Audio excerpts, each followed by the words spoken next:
Nous allons voir ici les formules de trigonométrie. Donc ça se passe dans un triangle rectangle, toujours.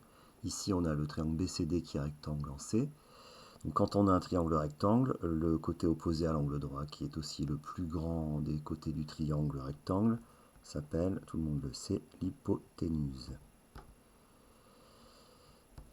Ensuite, quand on considère un angle, par exemple ici l'angle D, un des deux angles aigus du triangle, donc B ou D, donc cet angle est formé par l'hypoténuse et par un autre côté qui s'appelle le côté adjacent à l'angle.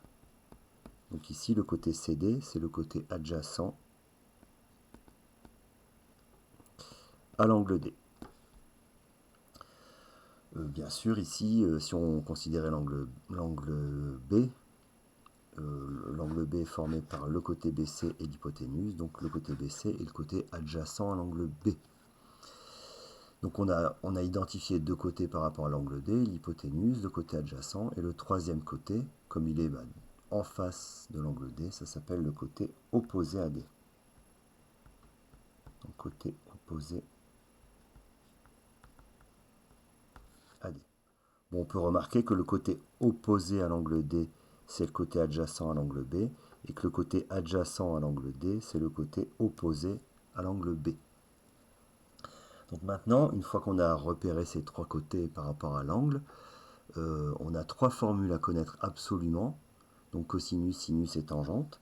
Donc le cosinus d'un angle, donc ça s'écrit comme ça, cos, COS, avec l'angle noté. Donc ici D ou BDC ou CDB, avec un chapeau toujours.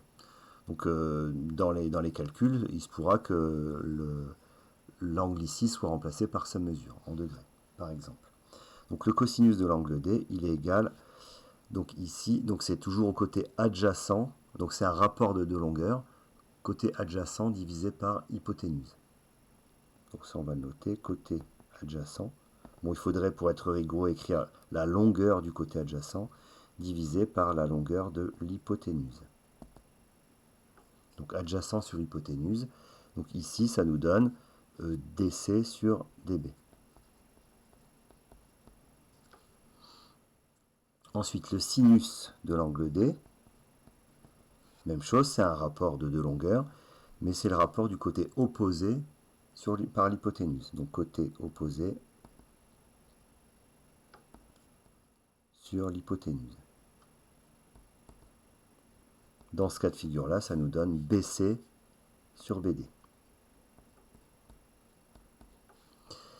Et enfin, la troisième formule à connaître, c'est la tangente. Tangente de D, c'est égal à donc la longueur du côté opposé divisé par la longueur du côté adjacent. Donc opposé sur adjacent. Ici, ça nous donne BC sur DC. Donc voilà les trois formules à connaître. Donc pour retenir, donc plusieurs choses. Donc la tangente, quand on utilise la tangente, c'est que l'hypoténuse n'est pas concernée, puisqu'on n'a pas l'hypoténuse dans le calcul de la tangente. Quand l'hypoténuse intervient dans un calcul de trigonométrie, elle est toujours au dénominateur.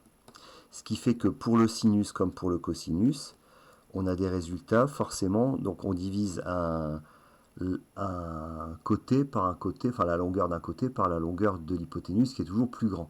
Et donc quand on divise un nombre par un nombre plus grand, on obtient forcément un résultat, alors quand on parle de nombre positif bien sûr, on obtient un résultat qui est plus petit que 1. Donc le cosinus est le sinus de l'angle D, si l'angle D est un angle aigu d'un triangle rectangle, et bien ce cosinus comme ce sinus sont toujours compris entre 0 et 1. Donc compris entre 0 et 1, ça veut dire que concrètement, le rapport, quand on calcule le cosinus ou le sinus d'un angle aigu, eh bien on trouve toujours 0, quelque chose. Donc voilà pour ces trois formules. On peut s'aider d'un petit moyen mémotechnique en utilisant juste les premières lettres des mots utilisés. Donc cosinus égale adjacent sur hypoténuse, on retiendra K, comme ça. Sinus égale opposé sur hypoténuse, donc on retiendra SO. avec un H.